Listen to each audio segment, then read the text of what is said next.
Where did I position my hero? Oh, no. If you have trouble being in the right position during teamfights, now there's an easy solution. Just watch this whole video and you'll be playing at TI in no time. This video will teach you how to improve your positioning as a support hero during teamfights, so you can have a greater impact and survive longer. Who is this guy anyway? And why should I be taking advice from him? Well, I have a lot of time playing and nerding out about Dota. I know everyone and their mama is 9 or 10k nowadays, but over the years playing on and off, I've learned a lot of things that I simply want to share in hopes that it'll help someone out. Before we dive into the tips, let's take a look at an example from a match between Talon and PSG LGD that will help us understand the overall layout of a teamfight. This whole thing is the teamfight. This middle area where most of the fighting occurs is what I call a fight. Creative, I know. A teamfight can have multiple fights, but in this case there's only one. Each fight has two backlines, one for Radiant and one for Dire. The backline is where heroes stay if they want to cast spells from a distance or wait for the right time to initiate or counter-initiate. In this example, the fight has only core heroes, and each backline consists of both supports and their mid. Note that not every teamfight will have such a clearly defined layout. Sometimes it may be more of a skirmish, but this layout will still apply to most cases. Now that we have a basic understanding of how to visualize a teamfight, let's move on to some actual tips. Have a plan before the fight. This is one of my favorite tips, which is why I'm starting with it. After I started doing this, I noticed a big improvement in how I position myself, use spells, and play in general. Imagine little Billy walking through his jungle and he stumbles into a teamfight. Oh no, little Billy is completely unprepared for this fight. He's been running around the map mindlessly thinking about funny Quinn reactions he sees on Reddit. This lack of preparation led little Billy to be positioned right next to the enemy, getting him killed before he can get off any of his spells. Now, imagine Giga Chad Billy. Every move he makes is planned and calculated. He's constantly observing the enemies, his teammates, and his positioning. He's never caught off guard. A teamfight breaks out, and he's positioned in the perfect spot. He knows that against the heroes on the enemy team, if he shows for too long, he'll be jumped and killed. He stays hidden behind his cores and only shows when he needs to. Giga Chad Billy is able to get all of his spells off with perfect execution. His team wins the fight, and he asserts his dominance. Be like Giga Chad Billy. Jokes aside, it's important to have an idea of what will happen in a teamfight and where you should be positioned based on your hero's capabilities. Having a plan will help you stay grounded and give you something to fall back on in moments when the unexpected happens. A simple example is if you're playing Rubik against Magnus. Let's say you have a Blink Dagger and your plan is to steal RP and counter-initiate. Position yourself away from your teammates and ideally out of the enemy's vision. Be close enough to steal RP and use telekinesis on Magnus to prevent his skewer follow-up, but not so close that you get caught in the RP. Without this planning, you might find yourself running around the teamfight, zapping one hero and lifting another, feeling like you're contributing well. However, this approach can easily lead to bad positioning and leave you and your team vulnerable to a 5-man RP, making you despair over your bad positioning. Creating a plan like this can give you some great direction in the midst of a teamfight when things get hectic, leading you to lose focus. Before a teamfight, try envisioning the fight at a zoomed out level. Visualize where your hero needs to be positioned to have the greatest impact based on their role in the game and on your team. It's usually better to have a plan before a fight rather than trying to wing it. Think about the enemy's plan before a fight. This point is similar to the previous one, but it focuses on how the enemy is preparing for the fight. By considering this, you can avoid being caught off guard when the enemy makes a move. Let's use the Rubik example from the previous point. From the enemy's perspective, Magnus is likely thinking, I can RP these heroes, but if Rubik isn't dealt with, he'll steal my RP and could turn the fight. Knowing this further validates your plan of staying back and out of vision. If Magnus doesn't know where you are or the status of your spells, whether they're on cooldown or not, his game becomes much harder. He can't safely use RP because you can likely steal it and use it against his team with your Blink Dagger.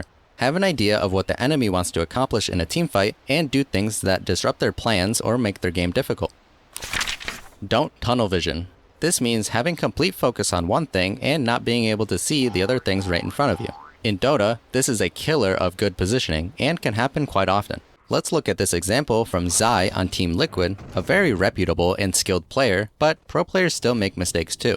To start this fight, the enemy Batrider blinks in and lassos Zai's teammate Pango. Zai runs in to help and starts to tunnel vision on Windranger, trying to roar her. He chases after her, but doesn't consider the rest of his surroundings until it's too late. Pango seems to already be a lost cause, so even if Zai roared Windranger, it probably wouldn't change much at this point anyway. This leads Zai to putting himself in a position where he's completely surrounded by the enemies. Sometimes that's okay, especially as an offlaner, but in this case where his mid player just died without getting any spells off, it's a questionable play. Not getting tunnel vision can definitely be difficult, and is something that'll come with more experience. Ideally, you want to be keeping tabs on multiple parts of the teamfight, taking notes on what's happening where so you can adjust accordingly. A tip to avoid tunnel vision is to pay attention to things in teamfights that often attract a lot of attention. There are several examples of this, such as Batrider's Lasso, like we just saw, Magnus's RP, or Enigma's Black Hole. When these spells are used, they tend to become the focus of attention for most players, as they often have a significant impact on the teamfight. Try to condition yourself to take note of the rest of the teamfight when spells like these are used. Doing so can be helpful, as there's often some type of follow-up that comes after the initial spell. By being aware of it, you can position yourself to potentially prevent the follow-up and save the fight. The most important thing here is to identify events that make you tunnel vision and develop strategies that work for you to prevent it from happening. Be aware of spell and item usage. Knowing which spells or items are available and which are not will help you position yourself appropriately during a teamfight. This applies to both your enemies and allies. If you see the enemy axe use Blink Dagger defensively, you know you have about 10 seconds until you need to start being aware of that threat again. During that time, you'll have more freedom to move around in a way that you normally wouldn't if axe was out of vision and had Blink Dagger ready. The key is to identify which threats are no longer relevant and adjust your positioning accordingly. You might not want to remain in a static position throughout the entire teamfight. Camera positioning. This point is one of the most important, but also one of the hardest to discuss and provide advice on. This is because it largely depends on personal preference. That being said, if you ever feel like your camera positioning is causing issues with your hero positioning in teamfights, I have some tips that may be helpful. It's important to keep your hero in view as much as possible, ideally not too close to the edge of the screen. This allows you to see more of the area around your hero, making it easier to identify any noteworthy threats or opportunities. Let's compare two camera views. In the first, my hero is near the edge of the screen, so I can't see the nearby threat on the other side. In the second, the camera is positioned with my hero more towards the center of the screen, allowing me to see more of my surrounding area, including the threat. Next, let's discuss camera settings. There are many different ways to set this up, but one of the most important decisions is whether to use edge pan, camera grip, or a mix of both. Personally, I prefer to use a mix of both at different moments in the game.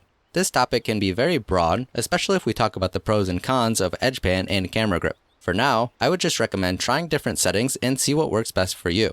And if you're interested in a video that goes further into this topic, let me know.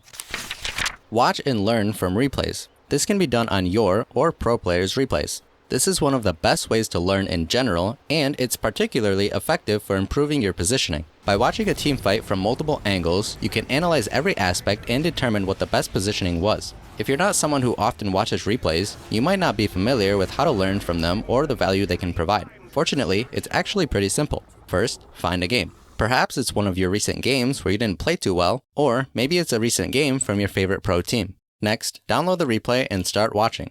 Look for a team fight and focus on a support hero. If that hero was caught out early in the fight, rewind and take note of how they ended up in that position in the first place. Or maybe they had good positioning and weren't caught out. Take note of what made their positioning seem effective and the moments that led up to the fight to see how they initially achieved that good positioning. It can also be valuable to rewatch a team fight from a player's perspective. This allows you to see exactly what information they were working with, which can help explain their decision making and positioning. By doing this, you'll better understand good positioning in different scenarios and the reasons for it. Then in your games, you can start mimicking this behavior.